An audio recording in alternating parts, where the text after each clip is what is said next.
body. I have the greatest respect for Frank because he has the greatest respect for the game. It's evidence how he plays every single day, every single game. Nobody does it better than Frank Gore. Because it is, I really believe the greatest share is talent, but I think the greatest share is his love for the game, his love and respect for the game of football. Hey Jim, a lot of coaches use motivational devices before big games like this, and then you hear other people say, well, it's such a big game, you don't need anything to get up for it. What do you think your approach is going to be the next few days as far as trying to motivate your players, or is it something where, as a coach, you can kind of just sit back and let the stakes and let everything that's on the line take over? I don't have anything in mind, to really answer that question. Very excited for today. I would really love to have a photocopy of yesterday. That's what I would most like to have to get out today. The energy we had at practice, the execution we had at practice. If we could go to the copy machine, is that a mimeograph? Photocopy of exactly what we had yesterday, and come back and get that today would be outstanding. The thing, if I could just elaborate a little bit, we had a lot of things go good for us yesterday. As I said, execution, the energy, outstanding by our scout team players. And I'd just like to talk about that for just a little bit because it was so striking. The day that our young players, our future starters on future championship teams have progressed, and it's been wonderful that we've gotten 5 extra days of practice than 20 other teams have gotten. And there's been some guys. Ricardo Lockett was outstanding yesterday. He was just flying around the field. Ricardo Lockett, Tony Girardetti, Cam Johnson, and Al Netter, 4 guys that are on our squad, had a chance to go to other teams during the season. They got offers to be brought up to other teams 53, and chose to stay with the San Francisco 49ers. And I believe it speaks volumes for just the way they enjoy being on this team and being on with their team. And guys like Michael Thomas. Michael Thomas has just been a stud this entire year. He plays deep. He plays safety. He plays corner. He plays receiver. He just keeps getting better and better. Trenton Robinson wins our Scout Team Player of the Week in some form or fashion, whether it's on offense or special teams or defense, pretty much consistently every single week. Kenny Wiggins is doing an outstanding job. Scott Tolzien just busts his butt every single day. I noticed in some of the clips that he was talking about writing a essay about the quarterback room and the example that Alex Smith has shown this year, and we're going to make that be a real essay too. That we're not going to let that just be an empty gesture by Scott Tolzien. We'll look very much forward to getting that essay. Michael Wilhoit is a guy that was that kind of player for us last year in the first part of this year, and now he's out there playing in the Super Bowl this week.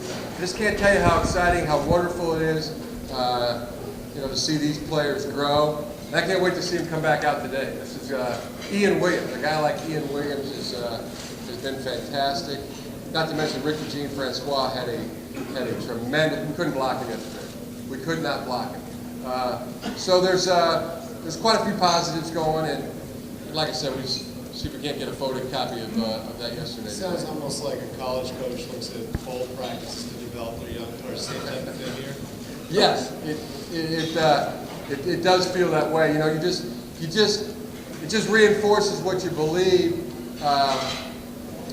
as a former player and a coach, that you get better at football by playing football. By practicing football. And there's other ways, the conditioning, the weightlifting, the hours and hours that and men do that, but the playing of football and practicing of football, just guys with a great attitude, working extremely hard. You just know it's going to work out. You just know it's going to work out for guys like that, and to see it working out, it's just a tremendous feeling for us. And no question, the bowl week preparation, that's always 3 extra weeks, almost 3.5 extra weeks, but we're getting 5. This is, I believe this is week 5, with the bye we had going into the first round, and the first round game, and the second round game, and then a bye, and then this week, week 5, maybe 6. The math could be a little bit off, but it's just fantastic, wonderful, wonderful, and see if we can get a photocopy of that today. Coach, since you announced that David Akers was your guy, tell me about his mindset. Have you noticed anything? And plus, talk about his health throughout the year. Obviously, he had struggled with the surgeries that he had. Talk a little bit about David Akers, what you expect from him, and how you've seen him change from the beginning of the year throughout the course of the season. Well, he did have the off-season surgery, and it was a struggle for him in the off-season. Not that I knew that, I wasn't aware of that. But from teammates and talking to David, I mean that's something that he worked very hard at, rehabilitating in the off-season, and came into training camp ready to go, and got off to a wicked hot start at the beginning of the season, and then had some missed field goals there, kind of in the middle, and but just was grinding. The true competitor that he is, just kept working, kept grinding at it. Not over kicking, but grinding with the process. Snapper, holder, kick, and been hitting the ball very well. He's had some really good hits on the ball that haven't gone through, and that's. We'll live with that. We know what he's capable of doing. We know as long as he's going through his process, practicing, working at it, that we'll get the results. So we're very confident that he'll have a big day in the Super Bowl. A moment where you said, okay, now he's my guy, or was it because of the great season he had last year that you had faith in him, that when he was healthy he was going to be your guy, or was there a moment this year when you said, okay, I'm sticking with him? I mean, a lot of that's multiple choice question, but I think really, several of those factors. What he's done, what he's capable of, the way he's worked at it, the way he's worked at his rehabilitation, his maintenance, the way he's hitting the ball. We even threw in some competition there 3 or 4 weeks back, and he prevailed in that environment. So there's several factors. Jim, your dad said yesterday that you thought Colin was the best player maybe in that 2011 draft going into it. Is that true? Were you thinking that guy was the top talent in that draft? We said this a couple times. We'll address kind of those what draft stories and different decisions that took place a couple years ago at a different time. This is because really all those questions, all those answers lead to shameless self-promotion, and this is Colin's time. He's worked extremely hard. He has done a tremendous job. This is time for the players that are playing in this game. I know he is. This is his time, and the other players' time too. So rather than veer off onto that path, we'd rather avoid that at this time. Hey, Jim, did you speak with Culliver personally? And I'm wondering not just about his views, but about being professional during Super Bowl week and not, making waves like that. We had a conversation, yes. Jim, the fact that at Michigan you ran some option offense, not only in the I formation, but in your last year. Wishbone, the wishbone. Did that open your eyes to? I'm glad nobody's sitting in the front row here. Tendency to spit. Did that open your eyes to this, how the option might be successful at the NFL level, having run it yourself? Yes, I'm sure that there's an appreciation there from having done it. Yep. And Bo Schembechler has talked about it before. Lou Holtz has talked about it and said it probably maybe in the best way that I've ever heard it said was that by running option football, you know, it allows you to play 11 on 11. Have you heard Lindy Infante talk about this? You know, in football without an option attack, the offense is basically playing with the head. You know, a quarterback that you know, doesn't block anybody, isn't an eligible pass receiver, basically leaves the defense with one more than you have. But when the quarterback is the threat to run in an option attack or give or pitch, now you get the numbers. You get the numbers back to even, back to 11 on 11. So yes, long had an appreciation for that type of football. Bill Walsh, who called you about the Stanford job and was involved in that process, your relationship with him and what you learned from him, and have you reflected at all on how it feels to sort of continue his legacy in San Francisco?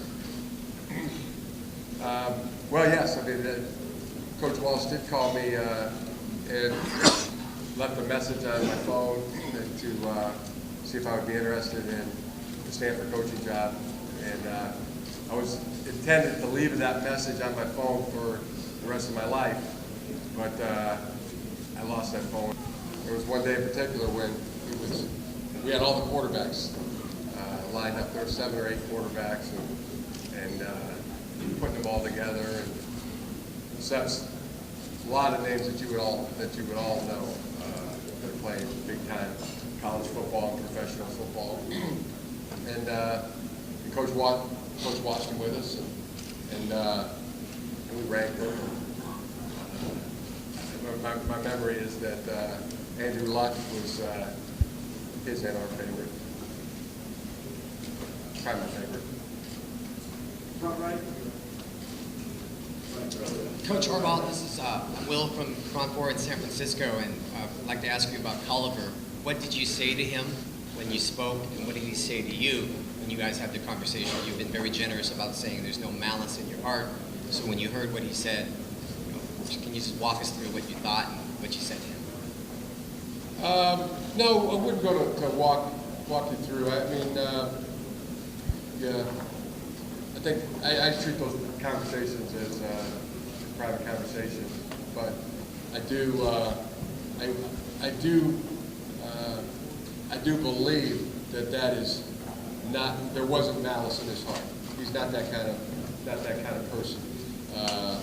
He's not an ugly person. He's not a discriminating person. He is. That's not what he. Now he may have, you know, heard talk like that, and may have thought that was what you know, opinions are that he learned and repeated those, and he regrets that, and that's not who he is. That's not what he really believes in. And I think, you know, took this incident to you know, hear those words being said by him, and to see them written down on paper, for him to realize that those were hurtful and ugly, and I think I know that he takes that to heart. And I really believe that this is something that he'll learn and grow from. 2 more questions. Is this a topic that you discussed with the team, with the entire team? No. To transition to Chris as a player, and as the third cornerback guy who plays more than 60% of the time, how important has he been to the success of the defense? He's been a very valued member. He's been a trusted agent and known friend to our team. Right here. Knowing and been reading all the stories about how much of a winning man that you are, going up against your brother in the Super Bowl, is that going to make the victory extra sweet? Is it going to take a little bit away from it, or is it just going to be another great victory? Will be, if we are to win this game, it's going to be earned, would be the adjective that I would use. This is a tremendous Baltimore Ravens team. Offensively, defensively, special teams, strong, tough, big men playing the lines. The quarterback's playing outstanding football, Joe Flacco. And he's done it his whole career. When you watch him and watch him in playoff games. Last year in the AFC Championship game, I mean, he made the big-time throws. He made the throws really to win the game, to put the team into the Super Bowl. It didn't go their way. But he's done that again this year in the high-pressure situations. And, that's an offense that has the ability to attack with multiple weapons. The receiver position, the tight end position, the running back position. So, very formidable. Our defense is in for a big challenge and a big task.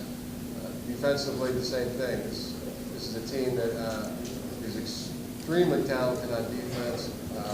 They're healthy. They're veteran, experienced group. They're very well coached. You see them adjust from team to team. Whether it's Peyton Manning, Broncos, the Washington Redskins. Week in and week out, this team has the ability to play at a high level and adjust to multiple looks. Special teams, there's consistently a top 5 in the National Football League special team unit. And they're, again, competing this, maybe a little biased, but extremely well-coached team. And that's documented really just the heart of the team. I think the two things that worries the most is it's a talented team that plays with a lot of heart. So if we were to win this game, it'd be very well earned, and that would be the great thrill of winning. A wonderful, wonderful feeling of winning. Thank you very much.